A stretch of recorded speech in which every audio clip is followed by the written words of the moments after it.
백승재 기자의 뉴스 와이. 자, 백승재 기자 안녕하세요. 안녕하세요. 중부일보 백승재입니다. 예. 자, 러시아의 우크라이나 침공으로 국제 유가가 치솟으면서 국내 소비자 물가 급등이 예고가 되고 있습니다. 그야말로 국내 소비자 물가에 비상이 걸린 건데요. 우선 유가가 어느 정도까지 올라갔는지 먼저 좀 설명 좀 해주세요. 네, 최근 국제유가, 그러니까 두바이유죠. 이 국제유가는 우크라이나 사태 영향으로 배럴당 100달러에 육박하며 고공행진을 이어가고 있습니다. 예. 수입 원유 기준이 되는 이 두바이 가격은 2월 넷째 주 평균 95달러로 집계됐는데요. 이는 전주보다 3.1% 상승했는데 지난해 12월 평균 가격과 비교하면 약 2달 만에 30%나 뛰어 올랐습니다. 국내 휘발유 가격과 연동되는 싱가포르 거래소의 국제 휘발유 평균 가격은 이미 배럴당 110달러 선을 돌파했는데요. 통상적으로 국제유가 상승이 2주에서 3주 시차를 두고 국내 가격에 반영되는 점을 고려하면 당분간 국내 석유류 가격은 가파른 상승세를 이어갈 수밖에 없는 상황입니다. 예. 유가 급등은 그러니까 이제 결국 소비자 물가 상승에 영향을 줄 텐데 좀 어떻습니까? 네, 맞습니다. 유가가 급격히 상승하면 생산자 물가와 공업 제품 가격이 상승하는 것으로 직결되면서 결국 소비자 물가를 끌어올리는 요인이 되는데요. 예. 통계청이 발표한 1월 소비자 물가 동향에 따르면 지난달 소비자 물가 상승률이 3.6%였는데 이 중 석유류를 포함한 공업 제품의 기여도는 1.44%포인트입니다. 이 말이 무슨 말인가 하면요. 결국 지난달 물가의 상승분 중 40%가량이 석유류 등 공업 제품 가격 상승 때문이라는 의미가 됩니다. 여기에 국제유가 추가 상승분이 더해지면서 국내 물가 상승 압력은 더욱 커질 것으로 보이는데요. 이미 한국은행이 유가 상승을 반영해 올해 물가 상승률 전망치를 3.1%로 올렸고 현대경제연구원은 올해 국제유가가 배럴당 연평균 100달러로 오르면 연간 소비자 물가 상승률이 1.1%포인트 높아질 것으로 전망했습니다. 예. 자, 이렇게 되면은 소비자 물가 상승 속도가 매우 빨라질 것 같은데요. 어느 수준까지 갈 것으로 전망이 되고 있습니까? 일각에서는 올해 월간 소비자 물가 상승률이 2011년 12월 이후 10여 년 만에 처음으로 4%대에 진입할 가능성이 제기되고 있는데요. 최근 소비자 물가는 지난해 10월에 9년 8개월 만에 3%대 상승률을 기록한 뒤 11월, 12월에 이어 지난달까지 넉 달째 3%대 상승세를 이어갔습니다.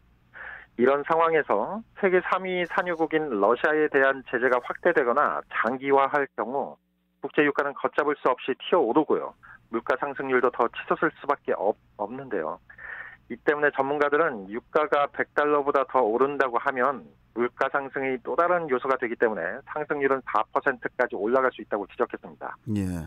결국 우리나라에서 통제할 수 없는 대외 변수가 국내 물가를 좌우하는 상황으로 보면 되는 겁니다.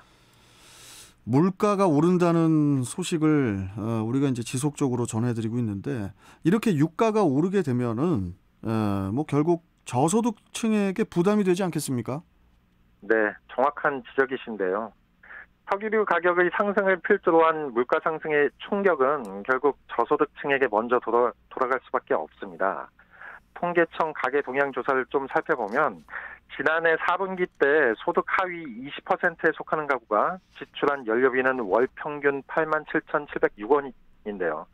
1년 전 같은 기간과 비교해서 10% 증가했습니다. 가계 소득에서 연료비 지출 비중이 전체 가구 평균이 3.9%인데 이 중 방금 말씀드린 소득 하위 20%에 속하는 가구가 전체 가구 평균의 2배를 웃도는 8.3%나 됩니다. 반면 소득 상위 20%의 경우 연료비 비중은 2.8%에 그쳤고요. 똑같이 연료비가 늘더라도 소득 대비 지출 비중이 큰 소득 하위 20% 가구의 부담은 더 커질 수밖에 없는 구조라는 것을 보여주는 건데요. 더구나 연료비는 식비나 오락비와 달리 줄이기가 어렵고 일정 수준 이상은 지출해야 하는 비용이라는 점에서 자가용으로 영업하는 영세 자영업자 등에게 추가 타격도 우려되는 상황입니다. 이와 더불어 석유류 가격과 연동되는 가공식품이나 공업제품의 가격 급등도 가게 살림살이에 직접적으로 영향을 미치고요. 결국 가게는 점점 더 소비를 줄이고 허리띠를 졸라매야 할 수밖에 없는 상황이 됩니다. 자, 상황은 이렇게 악화가 되기만 하는데 정부는 어떻게 대응할 예정인가요? 국제 유가 상승세가 누그러지지 않자 정부는 4월 30일 종료되는 유류세 20% 인하 조치의 연장 여부를 3월 중 결정해서 발표할 예정입니다. 당초 3월 말까지 국제 유가 현황을 보다가 유류세 인하 연장을 결정하려고 했지만 최근 러시아의 우크라이나 침공으로 국제 유가가 $100를 넘을 것이라는 전망이 나오고 있으며 그래서 이 때문에 유류세 인하 연장이 점쳐지고 있는데요. 그런데 이번에는 유류세 인하 연장과 함께 인하 비율을 확대해야 한다는 목소리가 있습니다. 국제 유가가 높아지며 유류세 인하 체감 효과가 낮아지고 있기 때문인데요.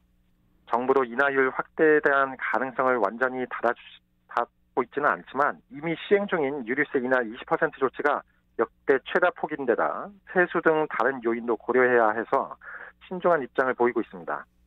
6개월간 유류세 20% 인하로 세수는 2조 5천억 원가량 줄어들기 때문입니다. 예. 자, 뭐 돈도 돈이고 뭐 세수도 세수지만은 민간인을 죽이고 또 피난민들이 속출하고 이 러시아의 이 같은 행보라기보다는 이 만행이 이 역사에서 이게 좀 어떻게 평가가 내려질지 계속 한숨만 나옵니다. 예. 자, 오늘 말씀 잘 들었습니다. 고맙습니다. 네, 고맙습니다. 예. 자, 뉴스와이 중부일보 백승재 기자와 함께했고요.